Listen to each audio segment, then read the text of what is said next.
السلام علیکم۔ چوتھی جماعت سے ماحولیات حصہ دوم میں ہم دیکھیں گے سبق نمبر 2، سنتوں کی تعلیمات۔ سب سے پہلے ہم نے پیج نمبر 3 دیکھیں گے۔ پیج نمبر 3 میں سنتوں کی تعلیمات۔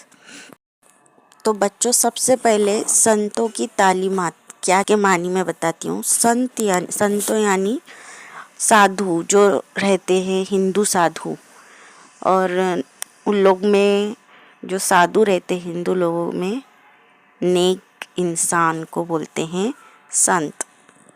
نیک سیدھے راستے پہ چلنے والا ہندو لوگ میں بولتے۔ تو مہاراشٹر میں جو ہے بہت سارے کیا ہو گئے سنت تھے نا۔ تو مہاراشٹر میں شری چکردھر یہ ایک تھے سنت، نامدیو، سنت گیانیشور، ایسے بہت سارے سادھو تھے۔ تو ان کی تعلیمات کو سماج کے مختلف طبقات سے آنے والے سنتوں نے آگے بڑھایا۔ ان لوگ کا ایجوکیشن بھی الگ تھا۔ تعلیمات یعنی ایجوکیشن۔ سنتوں کی تعلیمات مہاراشٹر میں شری چکردھر، سنت نامدیو، سنت گیانیشور، سنت چوکھا مٹرا جیسے کئی سنت ہو گزرے ہیں۔ ان کی تعلیمات کو سماج کے مختلف طبقات سے آنے والے سنتوں نے آگے بڑھایا۔ سنت گوروبا، سنت ساوتا، سنت نرہری، سنت ایک ناتھ، سنت شیخ محمد، سنت تکارام، سنت نیلوبا وغیرہ کا شمار ایسے ہی سنتوں میں ہوتا ہے۔ اسی طرح سنت جنابائی، سنت سورائی بائی، سنت نرملا بائی، سنت مکتابائی، سنت کانہو پاتر اور سنت بہنابائی شیورکر کا شمار بھی سنتوں کے اس گروہ میں ہوتا ہے۔ انہوں نے لوگوں کو رحم، عدم تشدد، احسان، دوسروں کی بھلائی، خدمت، مساوات اور بھائی چارہ جیسی خوبیوں کی تعلیم دی۔ ان سنتوں نے لوگوں کے دلوں میں مساوات کا جذبہ جگایا اور بتایا کہ کوئی چھوٹا یا بڑا نہیں بلکہ سب انسان برابر ہیں۔ اسی طرح مہاراشٹر میں سمرتھ رام داس نے اپنا کام انجام دیا۔ شری چکردھر سوامی۔ شری چکردھر سوامی بنیادی طور پر گجرات کے ایک شاہی گھرانے کے شہزادے تھے۔ وہ بیراگیوں کا لباس پہن کر مہاراشٹر میں آئے۔ یہاں گھوم گھوم کر انہوں نے مساوات کا درس دیا۔ شری چکردھر سوامی مرد و زن اور ذات پات کی تفریق میں یقین نہیں رکھتے تھے۔ اسی وجہ سے بہت سی عورتیں اور مرد ان کے پیرو بن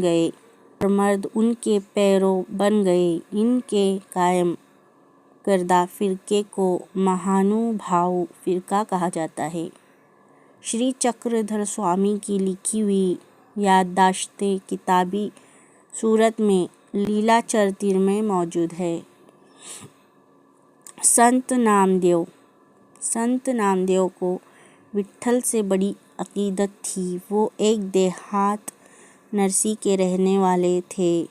سنت نامدیو نے کئی ابھنگ لکھے اور کیرتن کر کے لوگوں کو بیدار کیا۔ انہوں نے پورے مہاراشٹر میں گھوم گھوم کر بھاگوت دھرم پھیلایا اور لوگوں کو بھکتی کی تعلیم دی۔ لوگوں کے دلوں میں مذہب کی حفاظت کرنے اور بھکتی کے راستے پر چلنے کا جذبہ بیدار کیا۔ آگے چل کر سنت نامدیو نے پورے بھارت کا دورہ کر کے مذہب انسانیت کا پیغام پہنچایا۔ پنجاب جا کر انہوں نے لوگوں کو مساوات کی تعلیم دی۔ ہندی میں بھجن لکھے۔ ان کے کچھ بھجن آج بھی سکھوں کی مذہبی کتاب گرو گرنتھ صاحب میں موجود ہیں۔ مہاراشٹر میں ان کے ابھنگ بڑی عقیدت کے ساتھ گھر گھر میں گائے جاتے ہیں۔ سنت گیانیشور آپے گاؤں کے رہنے والے تھے۔ سوپان دیو اور نیورتی ناتھ ان کے بھائی تھے۔ ان کی بہن کا نام مکتا بائی تھا۔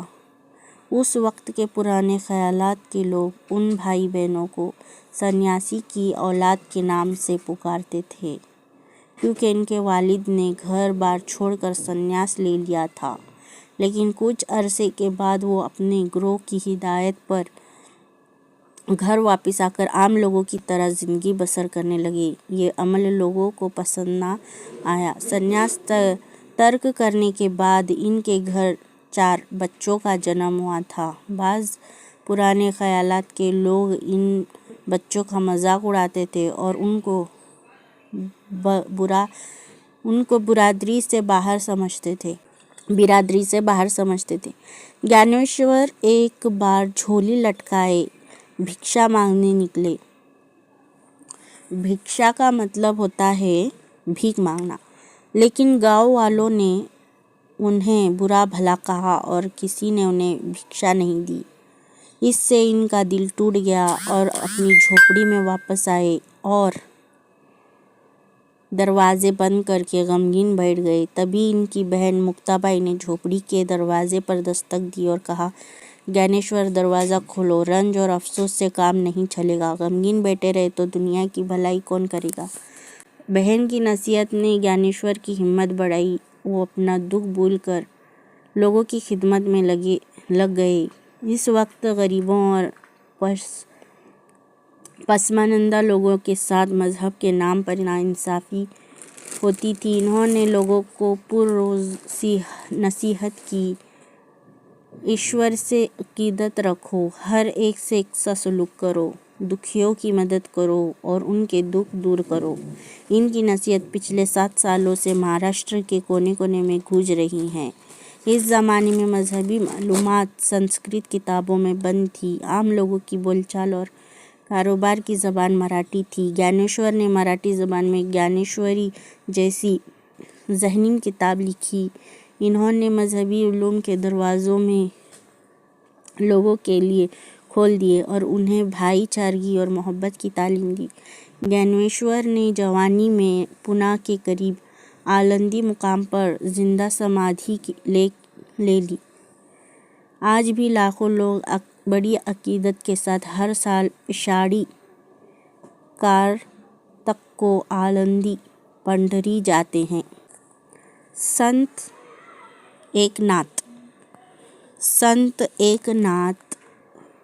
نامدیو اور سنت گیانیشور کے کاموں کی روایت کو سنت ایک ناتھ نے جاری رکھا۔ سنت ایک ناتھ پیٹھن کے رہنے والے تھے۔ انہوں نے بھکتی کا پرچار کیا۔ انہوں نے کئی ابھنگ، اودیا اور بھاروڑ لکھے۔ آپس میں اونچ نیچ اور کسی قسم کی تفریق نہ کرنے کی تعلیم دی۔ بھکتی کی اہمیت بتلائی۔ غریب اور پسماندہ لوگوں کو اپنے سے قریب کیا۔ اس کے علاوہ انہوں نے بے زبان جانوروں سے خود بھی ہمدردی کی اور لوگوں کو بھی نصیحت کی کہ وہ بے زبان جانوروں کے ساتھ ہمدردی کا سلوک کریں۔ سنت ایک ناتھ جو کہتے تھے اس پر عمل بھی کرتے تھے۔ ایک دن وہ نہانے کے لیے گئے، گوداوری ندی پر گئے۔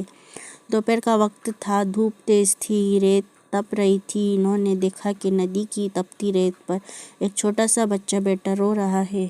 ایک ناتھ کے کانوں میں سے اس کے رونے کی آواز آئی۔ انہوں نے اس کے ماں باپ کی تلاش کی، ادھر ادھر دیکھا۔ وہ دوڑتے ہوئے اس بچے کے پاس پہنچے اور اسے گود میں اٹھا لیا۔ اس کے آنسو پونچھ اور بچے کو اس کے گھر پہنچائے۔ اس طرح سنت ایک ناتھ نے اپنے کردار اور عمل سے لوگوں کے دلوں پر محبت اور ہمدردی کا نقش چھوڑا۔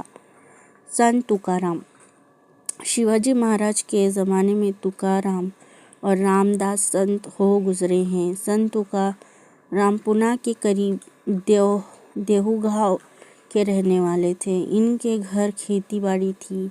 ان کی کرانے کی دکان بھی تھی۔ ان کے آبا و اجداد مجبور اور ضرورت مند لوگوں کو قرض دیا کرتے تھے، لیکن تکارام نے قرض کی وصولیابی کے اپنے حصے کے کھاتے اندرائنی ندی میں غرق کر دیے اور بہت سے لوگوں کو قرض سے آزاد کر دیا۔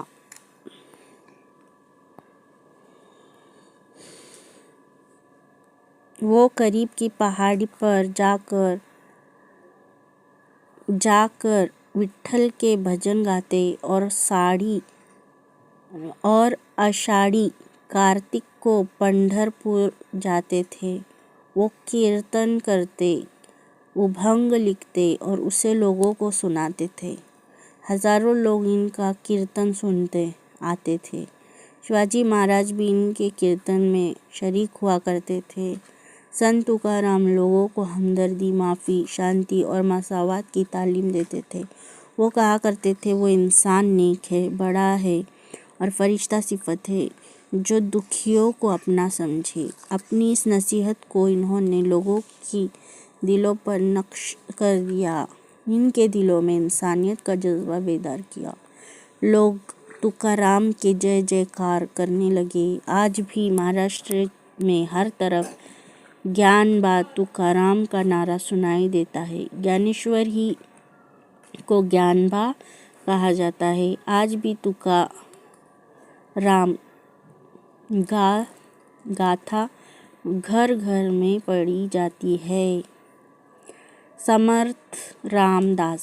اسی زمانے میں مہاراشٹر کے کونے کونے میں رام داس کے نعرے، جے جے رگھویر سمرتھ کی گونج سنائی دیتی تھی۔ مراٹھواڑہ میں رام نومی کے دن گوداوری کے کنارے پر واقع ایک گاؤں جامب میں ان کا جنم ہوا۔ رام داس کا اصلی نام نارائن تھا، مگر وہ خود کو رام کا داس کہا کرتے تھے۔ انہوں نے اپنی کتاب داس بدھ کے ذریعے لوگوں کو بڑے قیمتی اپدیش دیے، اچھے خیالات اور اچھے عمل کی تعلیم دی۔ انہوں نے لوگوں کو طاقت کی قدر و قیمت سمجھانے کے لیے جگہ جگہ ہنومان کے مندر بنوائے۔ ان کی نصیحت تھی کہ حرکت اور طاقت میں برکت اور کامیابی ہے۔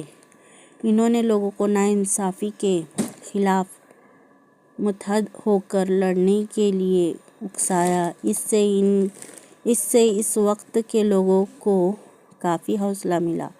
سنتوں اور بزرگوں کی تعلیم سے لوگ بیدار ہو گئے، مذہب کا احترام بڑھا اور لوگوں نے اپنے آپ پر بھروسہ کرنا سیکھا۔ شیواجی مہاراج نے ملک میں سوراج قائم کرنے کے لیے سنتوں کی تعلیم سے پورا فائدہ اٹھایا۔